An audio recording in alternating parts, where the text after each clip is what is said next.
Hi, it's Scott with Pest Lock again. We're doing another quick episode on education on pests in your home. Interestingly enough today, I ran into a Carpenter ant issue. I've been seeing a lot of them this time of year, springtime, early summer, they get more active and people will notice them. Usually with Carpenter ants, they're about 90% nocturnal and 10% is about the most that will ever leave the nest at a given time.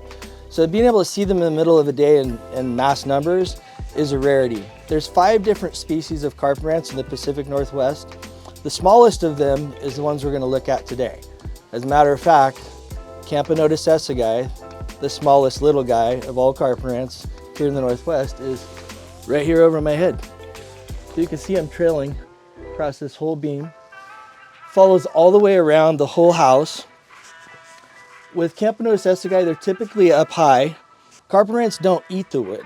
It's not a food supply for them, it's a nesting place. It's also a place where they can stay protected as they trail through or around the edge of the home. So even if they're not tunneling through this beam, you'll see that they're running a pretty tight line and they'll get underneath the lap of the siding as well, which will make them harder to see in daytime. So we're doing an inspection for Pest Lock. We have to take a lot of time just to sit and focus and stare. Waiting for 2 or 3 generally, or maybe 4 or 5, they're moving in a little trailer pattern, because if they're underneath the lip of the siding, they might only get 1 split second where they drop down and show themselves and then they're back up under there. Any kind of power lines that come in, phone lines, they'll use anything like that to access the home. Trees and branches and shrubbery, everything should be at least a foot off the home. Another interesting thing about Carpenter ants is they actually farm aphids to produce honeydew for them. They have a sweet tooth apparently.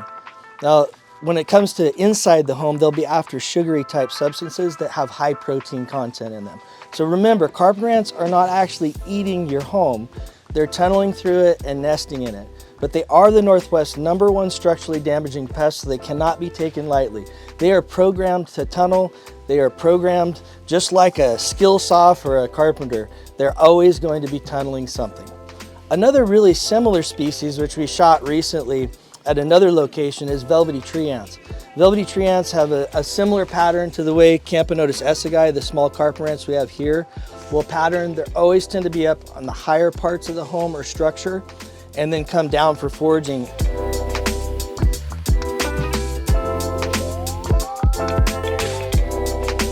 So a given colony or nest, once it reaches full capacity, could have anywhere from 2 to 20,000 ants in it on either species.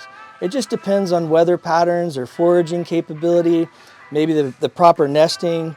All those variables play into it, so it's really hard to say exactly when that happens. It's generally 3 to 5 years, and at that point, both ant colonies will send out swarmers or lates, which are the reproductives, males and females. They mate in flight, and then they go off and start their own new colony. So their whole family of Hymenoptera, which includes bees, wasps, hornets, yellow jackets, things of that nature, they all are foragers and they all have a caste and a purpose. So they're social insects. They're constantly passing this stuff and communicating, again, like I said, by chemical emission. So you'll see some clustering. See these 2 right here are passing along food, one to the other, and also communicating the same way. See how they're all clustered up here? So it's like a little congregating and saying, hey, here's some food, take it back to the nest, and hey, communicate with the rest of the nest, come out here. They're all along here. There's hundreds of them everywhere, and they're moving their way out into the terrain around here where we have bushes, shrubs, and a bunch of other things that they could be foraging right now and bringing back to the colony. So this particular colony is working overtime as they start up their main foraging season, packing away all the food that they can while they can for the rest of the year. So with Carpenter ants and velvety tree ants, you want to always call a professional. It's not something that I would ever suggest to DIY. I am an advocate of DIY when you can, but these are 2 species that you do not want to fool with at all. They can cause massive damage in your home and should be taken very seriously. If you want to learn more about Carpenter ants or anything like that, you can check us out at pestlock.com or look for future episodes. Have a great day.